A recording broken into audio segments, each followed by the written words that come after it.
Hey everyone, welcome to the OnScript podcast. This is Matt Lynch. Happy New Year to all of you from those of us here at OnScript. I hope that you've had a really nice holiday season and that you're well rested for the coming year. Apologies for the sound quality of this. I'm recording right onto my laptop using my laptop microphone because I'm on holiday right now and didn't bring anything else with me.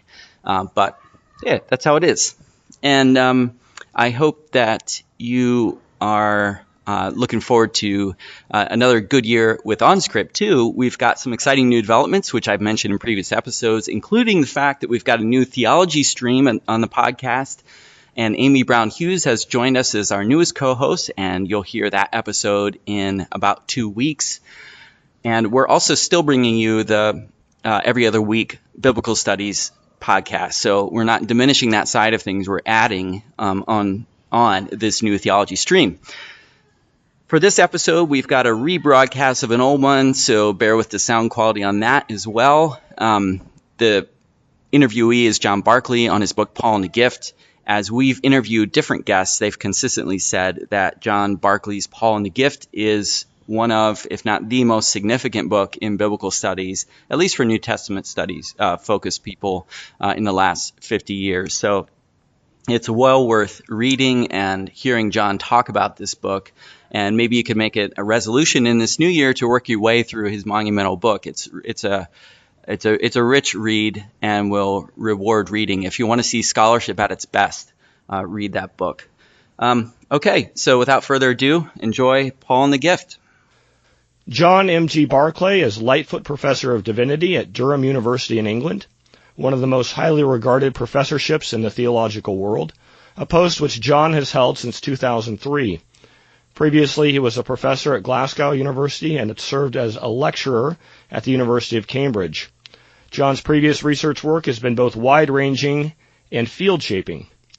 John's early work on Galatians, Obeying the Truth, 1988, is a classic study among Pauline scholars, and perhaps John will be able to comment on how this early monograph prepared the way for Paul and the Gift later on in our conversation. John has also showed a keen interest in the breadth of Judaism in the New Testament era, publishing books such as Jews in the Mediterranean Diaspora, 1996, and a commentary and translation of Josephus's Against Appian, 2007. In a 2011 published essay collection, Pauline Churches and the Diaspora Jews, John circled back to Paul, bringing his research on the social world of first-century Judaism in the diaspora to bear on the formation of Paul's communities. In addition to this, John has contributed numerous articles, edited volumes of essays, and supervised 50-plus doctoral students. Today we are discussing John's new book, Paul and the Gift. It's a rich theological contribution to Pauline studies. Again, John, thanks. We're glad you can talk with us today about your new book. Thank you very much. Now, John, unlike with my last two guests for OnScript, Josh Jipp and Mike Gorman, I've actually never met you before in person. I've heard you speak at SBL, a few times, but we've never been formally introduced. So we need to break the ice with the get-to-know-each-other question. Is that okay? Absolutely, sure.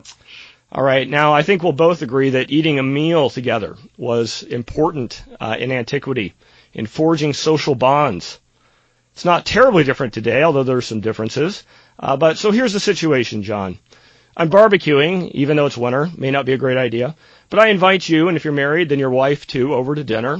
And you're gracious, you accept the invitation. And you have the opportunity to contribute something to the meal here, John. Now I haven't told you have to do this, but it's your opportunity, to provide a gift, to bring some food or a beverage or something like that. What are you going to bring me, John? Okay, well, if you were anywhere near here, I'd bring you some wonderful sausages from our very, very good farm. There's a farm near here that keeps pigs and sheep and cattle, sells its own meat and high quality homegrown meat. I'd also bring you a bottle of New Zealand Pinot Noir from Central Otago. I've spent some time in New Zealand. Got to love New Zealand wine. So some sausages and some wine. How about that? John, I like you. Yes, I love sausages. And I'm rather fond of wine, although I might have chosen a Cabernet Sauvignon, but I would certainly try your Pinot Noir. Now, and you've honored me, because these are some pretty precious gifts you're bringing here in terms of food offerings. So you've done something to replicate social camaraderie and bonds. So we've already then entered into a little bit, I suppose, of our topic for today, which is the giving of gifts. But how about a follow-up question here? You're coming to my barbecue now. I just want to know, what are you going to wear, John? Are you going to be wearing your sports coat, jeans and a sweater? If this is an informal occasion, what have you got on? Yeah, probably jeans. If it's decent weather, a t-shirt with a light jacket, something like that. Yeah, but it's not hot enough for that right now here in Durham. Well, that's good. You seem like, that you're a very professional man, and I might have felt uncomfortable if you'd worn a sports coat to my barbecue. So I'm glad you can put on a T-shirt when you need to. All right, John, I think the ice is sufficiently broken here. But I'm going to make you uncomfortable for just a minute by just unabashedly praising your book. This book's absolutely smashing. Among the best I've ever read on Paul's theology, and I've got to just congratulate you. Now, I'm not going to ask you to respond to that because any response might be a little bit awkward for you, but I want listeners to understand, read Paul and the Gift. I hope this conversation gives our listeners a small sense of why this book is so terrific. So, John, let's get to your book. Biblical scholars and theologians are more accustomed to hearing about grace than about gift. Your choice of gift rather than grace in the title, it seems significant. What are you trying to signal? Yes, as I was working on this topic of the meaning of grace in Paul, I began to realize that the only way I could properly understand it was by putting what Paul says about this topic in the context of ancient understandings of gift. After all, the very language that Paul uses, the most common word he uses is, of course, charis. The language he uses is the ordinary Greek language for gift or favor or benefit. It's not a special theological word. You find this word all over the ancient sources, letters and inscriptions and texts of all sorts of people give thanks for gifts or favors and benefits. So I realized that I needed to put what Paul says on this subject in the context of how gifts operated in the Jewish world and in the Greco-Roman world more widely. And I think as I think through some of your results there, I thought one of the most important results as you began to apply this, kind of anthropological perspective on gift, was the idea that the pure gift is a modern construct. Can you explain what we might mean by pure gift and comment on where we see this idea of the pure gift arising? Yes, as I worked on how gifts work, I realized that a gift relationship is multifaceted and can have many different dimensions and many different ways in which a gift can be, as it were, an excellent gift. For instance, you might say a really excellent gift or perfect gift is one given first, the priority of the gift. Or you might say an excellent gift is one given to somebody who doesn't even deserve the gift, what I call the incongruity of the gift. And I've worked out a kind of taxonomy of different ways in which in the ancient world, as today, one can what I call perfect or draw to an end of the line extreme the notion of a really wonderful gift. And in the course of this, I realized that one of the ways in which we think of the pure or the free gift particularly is the notion that the really best gift is a gift that expects no return and that has no return, that is a one-way gift. And certainly whenever I ask people, my friends nowadays, I often ask people, what do you think makes a gift a gift? And they say, a gift is a gift if it has no strings attached, if it has no expectation of a return. And as I worked on this and in the ancient sources, I realized that isn't the normal expectation of gifts in antiquity. The normal expectation is that gifts create relationship and create mutuality and do expect a return. It may be a return gift, or it may be the return of gratitude or of honor. So, and I began to realize also that Paul, when he talks about gifts, also has some expectation of a return. That's maybe a subject we come back to later. But then I thought, well, then where does this notion come from? This notion that the best gift is a gift, as we say, with no strings attached, with no expectation of return. And I began to realize that this is not a universal notion. It's not common in cultures other than Western cultures. and it's not an ancient version. It's really a modern product. So I've tried to trace in the book some of the social, economic, historical, philosophical reasons for our, I think, peculiarly modern notion that a pure gift is a gift with no return. Now, you've already touched on this a little bit, and your second chapter introduces these, 6 analytical tools for kind of probing the gift, and I think you sort of mentioned the idea of incongruity or the priority of the gift, and the notion of perfecting a gift, of perfecting a concept. Could you elaborate on what you mean by perfection, and then maybe we can work through some of these 6 different ways in which you talk about it being perfected? Sure. The notion of perfecting a concept is one that I got from a literary theorist called Kenneth Burke. The idea is that when we're talking about gifts, and particularly when we're talking about divine gifts, which is what this book is primarily about, we tend to draw the concept to an extreme, or draw the concept to its purest or most perfect point. We use the word perfect when we talk about, let's say, a perfect storm, which has everything that's stormy about a storm comes together in what we call a perfect storm. But even if we don't use the word perfect, we do tend to draw concepts, whether for the purpose of polemics or whether for the purpose of clarity or definition. We tend to draw concepts to, as it were, an end of the line extreme. The purest version of X is such and such. So I was interested in the fact that, and this was new to me, and as I worked on it, I was interested in the fact that actually there's more than one way of perfecting the notion of gift, of thinking about, as it were, the perfect gift. It's not just a question of whether it's given first. It's not just a question of whether it's given to someone who doesn't even deserve it.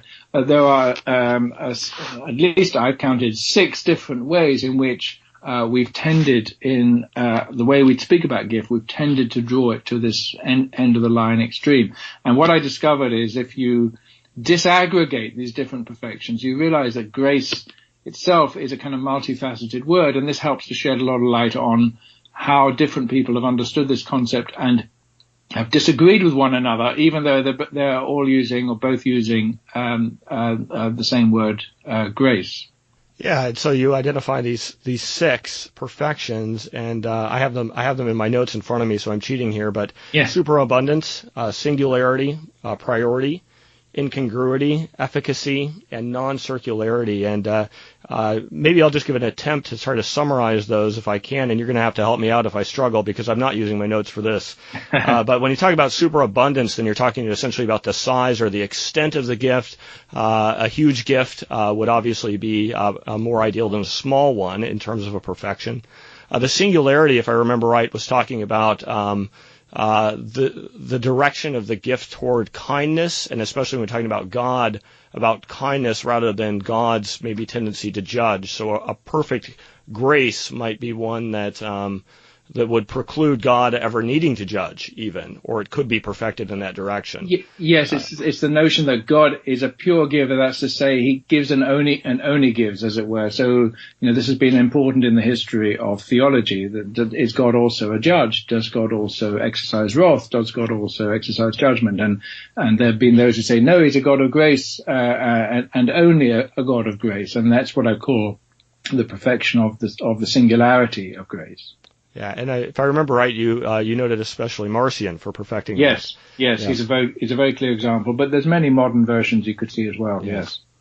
All right, and so then the priority, which would be the gift given in anticipation, right? Yes. Before the person who's the recipient would make any kind of hints that the gift should be given, and you might even push that priority, into God's foreordained knowledge or something like that when talking about God. Yep. And then we have the incongruity, and that's a major category for you in this book, which has to do with somebody not deserving the gift at all. Efficacy would be the idea, right, of a good gift is one that achieves its purposes. Yep. So that, like if you give me a bicycle to to help me get to school. If I never learn to ride the bike and it doesn't work, then it hasn't been an effective gift. But if you're perfecting it, well, then the gift achieves its purpose, right? Yes, and so if I can give you with the bicycle lessons, as it were, or the ability to ride the bike, then I've made that gift a fully efficacious gift. Yeah. Yes. Good. All right, and then non-circularity, which is this idea that you already touched on with regard to the pure gift, one that would be given with no strings attached and no expectation of a return gift. Yes, so there's one that's outside any circle of reciprocity. Yeah. Well, that's proof, since I was able to do that without my notes, that I did actually learn something from your book, John. So you can see it's been helpful to me. Now, I love, John, your third chapter. It's a lengthy chapter, and by lengthy, it was over 100 pages. And this might have been my favorite chapter. I don't know, although the whole book was just brilliant. But you kind of trace through famous Paul, interpreters of Paul, and how they understood grace. And understood Paul on grace, and I think that maybe it would be helpful to maybe give a sample of that for our listeners. And I would say Martin Luther is without a doubt a watershed interpreter of Paul on grace. How does he tend to perfect it? Yes, thank you. I'm glad you enjoyed that chapter. I certainly enjoyed working on it and learned an awful lot from doing it. I've tried to trace here how key figures like Marcion and Augustine, Luther, Calvin, and then coming to the 20th century Barth and Bultmann and so on, and more contemporary Pauline scholars, how they've understood this word grace and how they've interpreted Paul in this connection. And Luther, for me, is an extraordinary figure who rediscovers and re-emphasizes what I call the incongruity of grace. That's to say, for him, the essential thing about grace is not just that God gives it generously in the sense of superabundantly, but that he gives paradigmatically, God gives to those who don't deserve it. That as he put it, the love of God does not find but create that which is pleasing to him. So this notion that God does not reward the righteous but justifies the unrighteous, that God does not, as it were, help those who are well but heals the sick, and so on. This paradoxical structure of grace in Paul, Luther rediscovers and turns into a kind of dynamic that shapes his whole understanding of the Christian life. And what I've also felt important in Luther is one of the roots of this modern notion of non-reciprocity, because Luther was very anxious that we should not think of anything that we do for God as eliciting a further gift from God. He wanted to, as it were, break the normal patterns, theological patterns where one thinks of God giving and we give back to God so that God gives again and so on in this endless cycle of reciprocity. He wanted to break out of that and emphasize the one-way gift of God. God gives to us and does not, as it were, demand anything back, and nothing we could give back to God would be anything God needs. And he thought that this one-way, non-reciprocal structure of gift should be also how we give to other people. That we give freely, liberally, and needing nothing back, and wanting nothing back, because God gives us all that we need. So there's a dynamic in Luther's theology which starts, or is one of the causes, I think, of this especially modern notion of the one-way gift, and it's deepened and made central, I think, to Immanuel Kant's philosophy, partly under the influence of Luther, of course. But that's a very special feature of Luther. But in general, what he did was sort of inject into, the subsequent Protestant tradition this notion that it's the incongruity of gift which makes Paul so radical.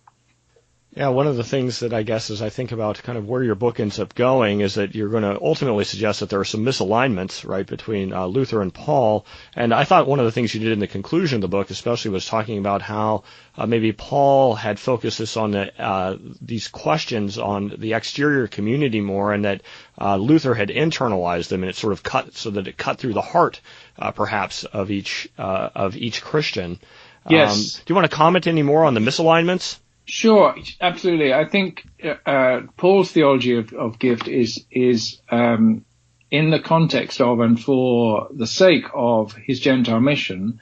So the incongruity of grace for Paul is important in saying that that there is no element of human worth that goes into God's election or God's grace. So, and that's crucial for Paul because it means that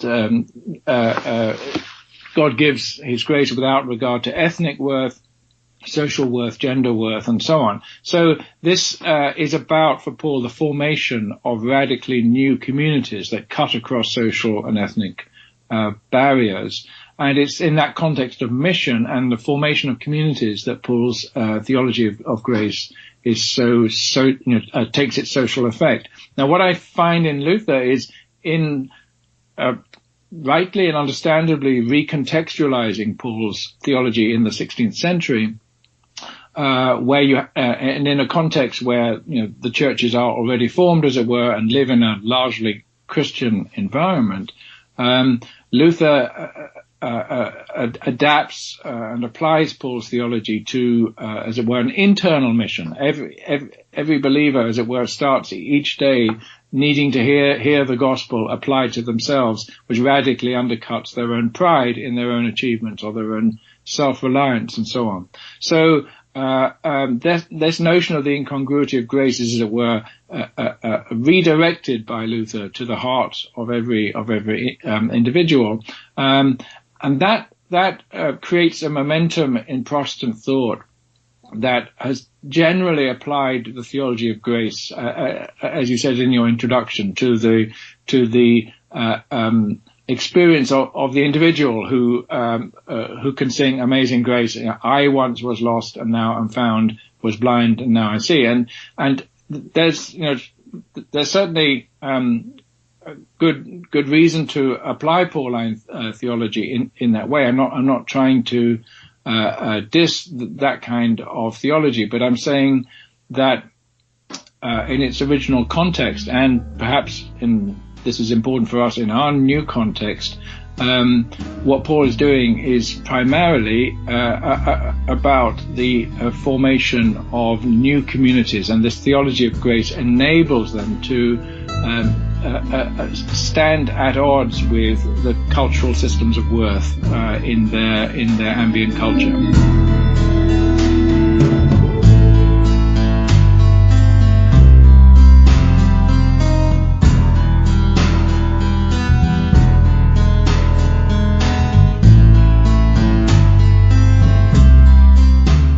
You've already begun to probe into Paul a little bit, and that's terrific. I wanted to do more of that as we continue on in our interview, but I also wanted to step back and to probe into your own career a bit. And one of the things I'm curious about is what led you to this project.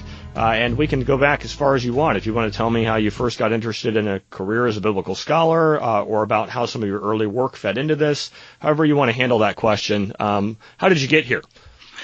That's an interesting question. I started off as a student studying classics, but before I went to university, I had 6 months abroad in Pakistan. This is back in the 1970s, and that was my first exposure to the developing world.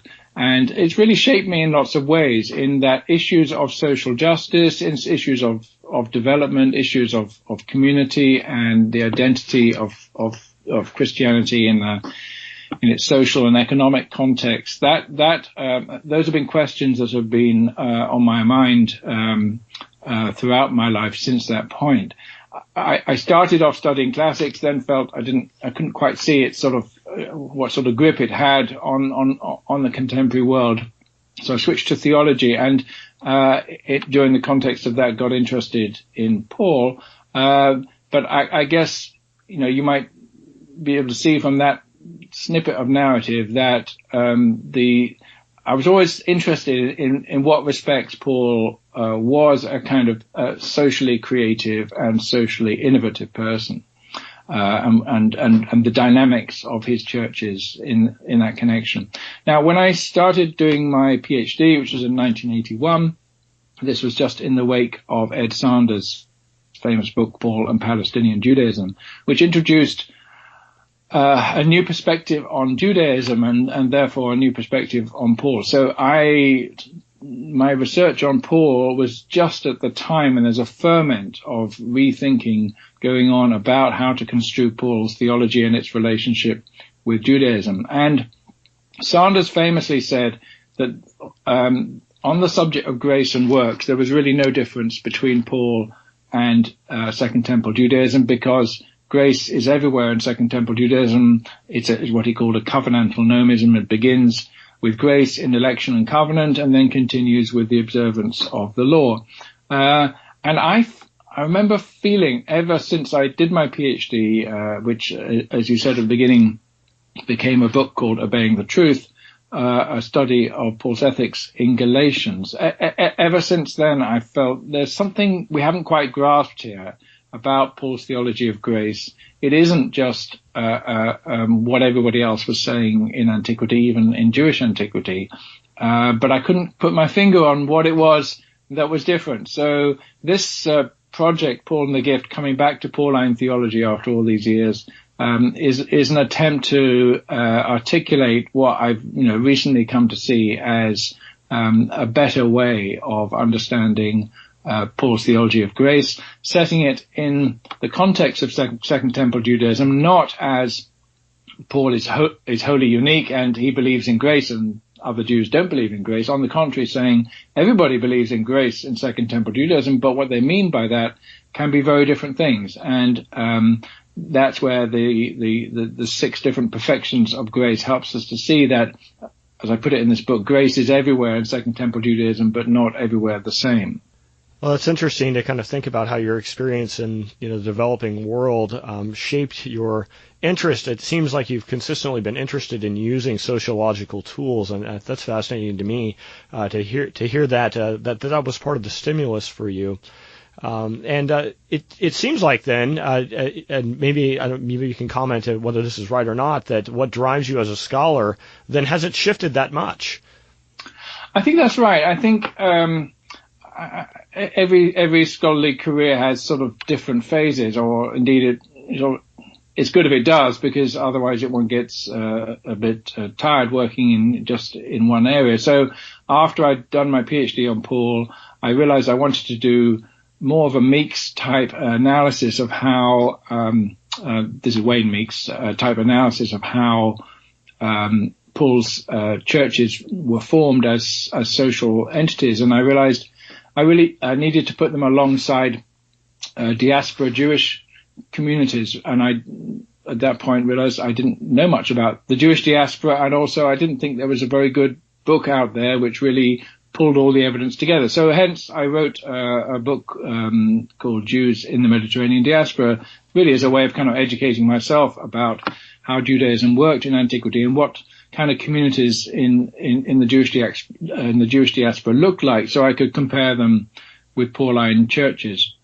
From that, I got interested in one particular text that I worked on during that period of research, which is Josephus's apologetic work against Appian, and found myself enlisted in a larger Josephus project to write a commentary on that very interesting Jewish apologetic text, the best example of Jewish apologetics, and our best evidence for anti-Judaism in antiquity as well.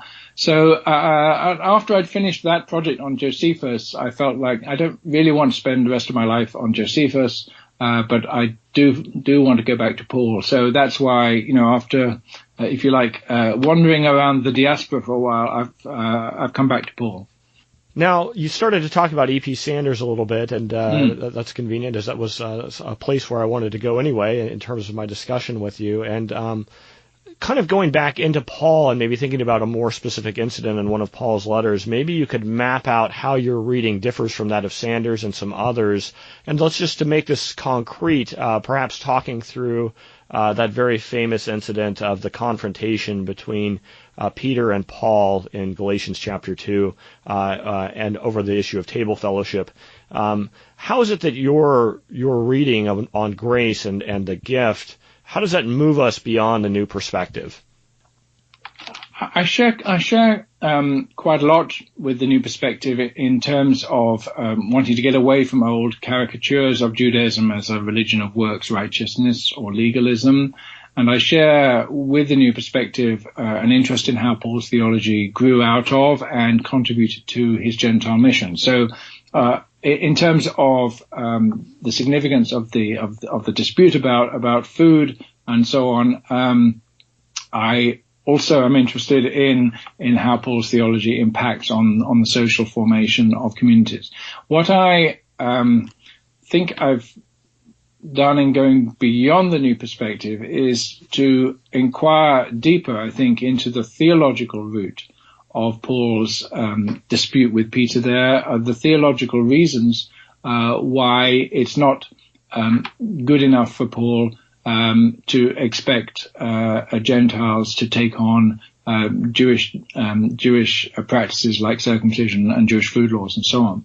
The New Perspective, which arose, really has its roots in the 1960s and 1970s, was inclined to explain Paul's policy by use of social or political motifs like Paul's desire for equality, or what Stendhal called equal rights of Gentiles, or his desire for inclusion and universalism and so on.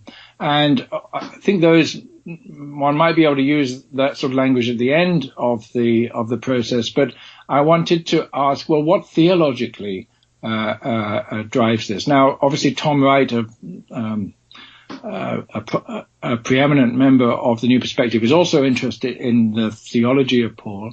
But what I think I've tried to do is put back at the center and explore in a new way what is, I think, at the center of Paul's theology, which is his theology of grace. In other words, to put this in textual terms, the discussion that begins with the Antioch dispute in Galatians 2 ends with I do not reject the grace of God. It's all to do with Paul's understanding of the Christ event as God's ultimate and definitive gift. And what I argue is that it's because that gift is given without regard to worth, ethnic worth, or the worth defined by the Jewish Torah, that it releases the communities from having to sit within that particular cultural box, as it were, and any attempt to repackage the gospel within one ethnic or cultural frame is for Paul a denial of the gospel itself.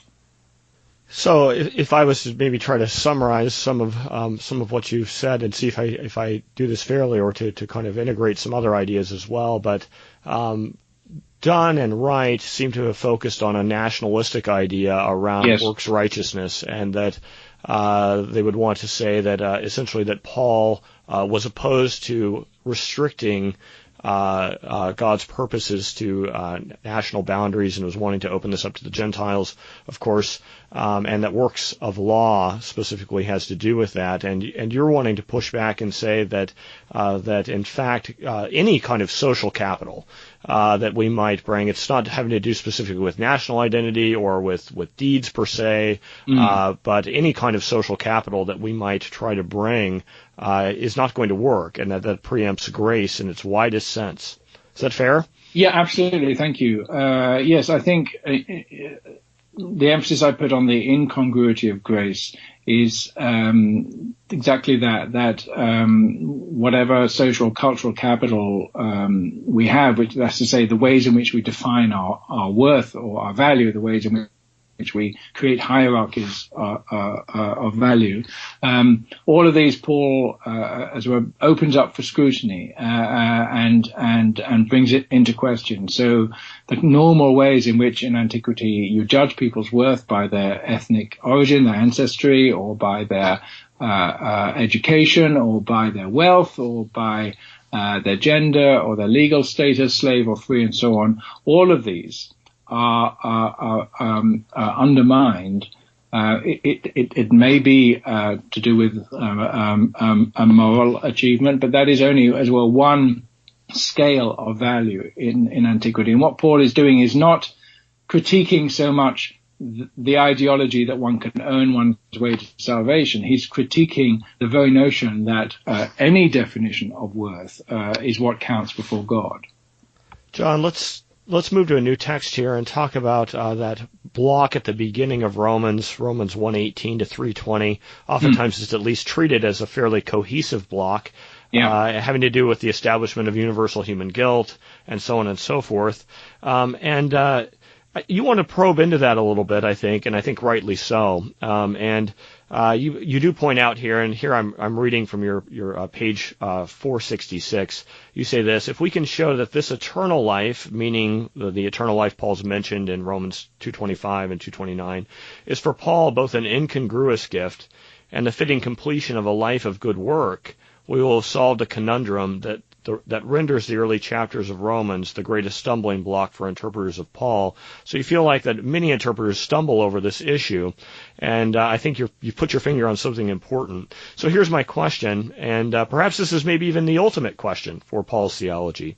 How do these two go together, these two things, eternal life as an incongruous or unmerited gift, and eternal life as the fitting completion of a life of good work? How do those two go together, the idea of an incongruous and merited gift and as the completion of a life of good work?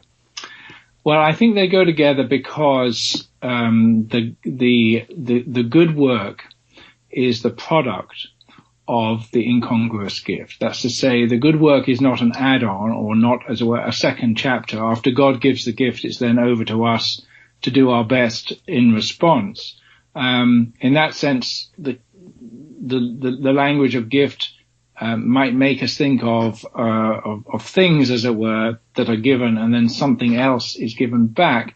What Paul is talking about here is the gift of the very self, as it were, the gift of new creation, of new life, the gift of life that derives from the Spirit and derives from the resurrection life of Christ. So that when he's talking about these good works, these are works done by walking in the Spirit. These are works done as the product of being in Christ. So it matters for Paul that there is a fit. It matters. He doesn't just say, well, you're saved by grace, so now you can go and do whatever you like. That grace brings us into relationship with God, gives us, as I say, this very new self that Paul talks about in Romans 6. But he expects, as Romans 6 indeed shows, that new self is a life lived under grace and in obedience to righteousness, as he puts it there. So this fittingness, which is what I think Romans 2 is talking about with its view on the last judgment, this fittingness is not something that we do to earn a final eschatological gift. It is rather the outgrowth, the evidence of the gift of God, which in this sense remains incongruous in that it was never our own creation. It was never our own formation. It was God that in an undeserved way brought this about within us, and this new life which exists in the midst of our mortal existence is what, as it were, bubbles up continually within us and produces this good fruit that is approved at the last judgment. I think that's beautifully put, and I'm certainly not the person that would do this, but let's just say, you've just presented some of this material, and you have in the audience an irate Protestant, and this is a question and answer session, and they step up to the microphone during the Q&A after your presentation and say, with all due respect, Professor Barclay, you're espousing a Catholic position that good works contribute to our justification, and you've frankly just significantly departed from the Reformation tradition here. How are you going to, assuage this situation and take care of our irate friend?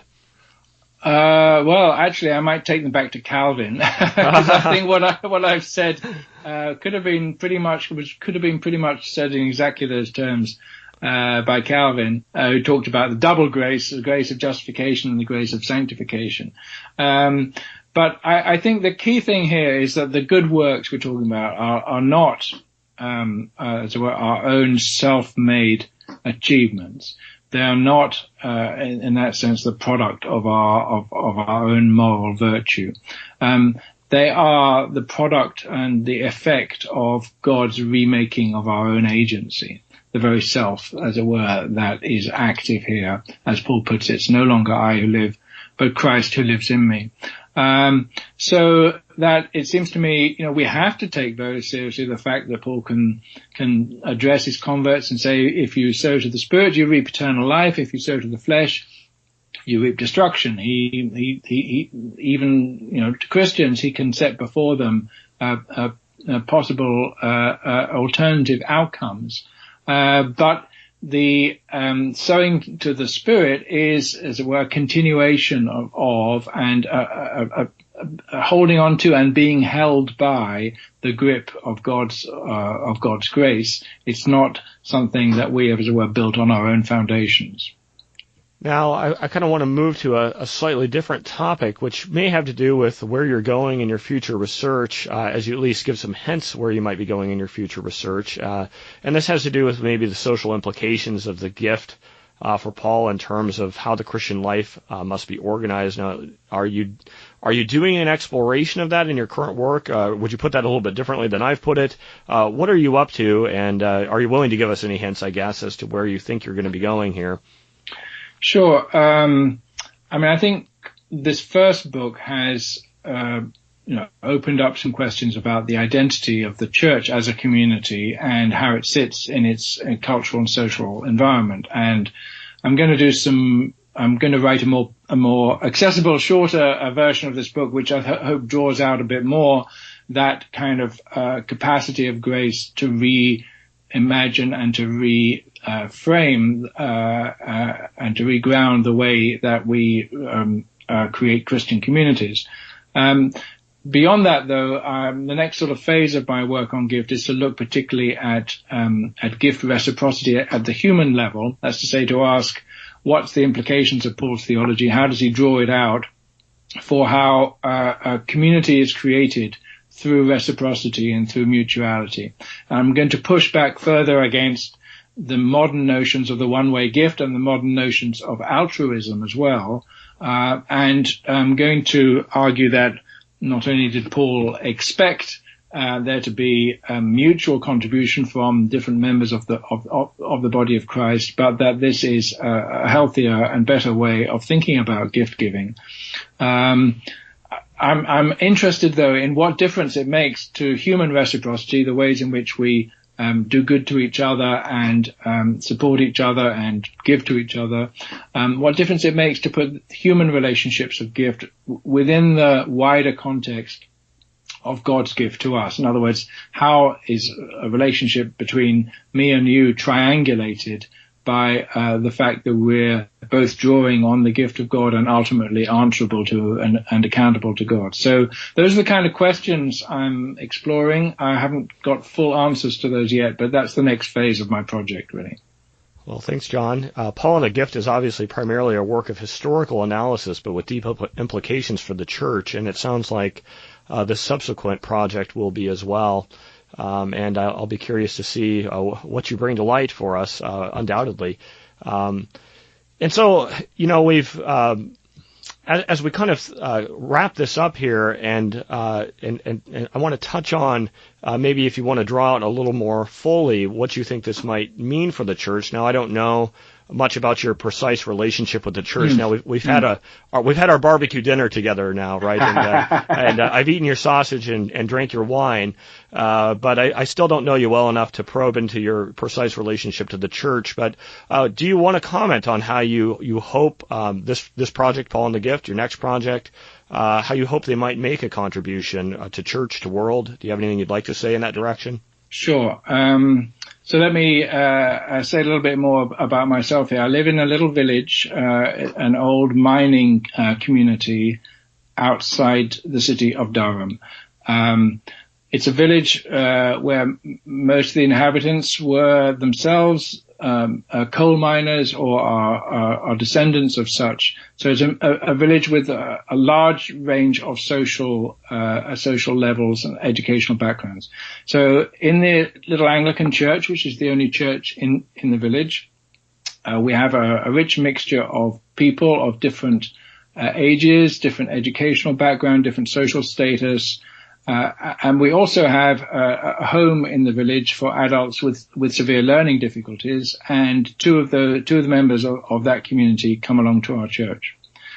I'm telling you all that because for me, the richness of God's grace is bites home to me when in that community we together receive the Eucharist. I'm an Anglican. The Eucharist as the expression of God's unconditioned grace. So there we all are, kneeling together, absolutely, as it were, in the same place. In that context, it matters not one whit before God whether I'm a university professor. It matters not one whit where I am, as it were, on the social pecking order, because in terms of God's grace, we are all absolutely on a level. And I find that very liberating, and I find that a kind of, for me, a sort of, it stamps on my mind the image of a church that is, multicultural, multi-ethnic, multi-level, socially, where new types of community are created that don't follow the normal the normal patterns of social interaction and social exclusion. So that is one way I want to help the church think about its necessary sort of inner diversity, and how the working and living with Christians very different from oneself helps us to, as it were, dissolve the ways that we somewhat automatically assume that people like us are the best kind of people, or people like us are the best kind of Christians. The other thing that, I'll be a bit autobiographical here too. One of the things that interests me in this little village I work in is how the church can be a member of a wider community, whereby we're not just patronizingly, as it were, one way doing good for the community, but are also benefiting from mutual relationships of gift within the community. So this brings in questions of how the church in the UK, for instance, responds to the ever-increasing gaps in social welfare, how the church in the UK deals with immigration and so on. A lot of sort of wider social and political questions that relate to this question of, well, how do gifts work, and how do they work best, and how do they work in a way that enables everybody to be a giver and not just a recipient of the gift. So those kind of questions, which, as I say, have quite wide social and political implications, are going to be reverberating in my head as I do the next stage of this project. Well, you've left us with some beautiful images there. The image of everybody equal before God taking the Eucharist. The image of the church in this position of mutual benefiting with respect to the world. Some marvelous images. Many thanks, John, for the conversation today. It's been splendid for me, and I feel confident that our listeners have undoubtedly equally enjoyed themselves. Thanks very much indeed for this conversation, which I've enjoyed very much. You're welcome. Pauline the Gift's a tremendous achievement, and I'd like to exhort any listener who hasn't read it to hasten, read it at once. This is Matthew Bates for OnScript. Today we've been talking with Professor John M.G. Barclay about his new book, Pauline the Gift with Eerdmans. There's a link to Pauline the Gift on our website, onscript.study. Thanks everyone for listening today.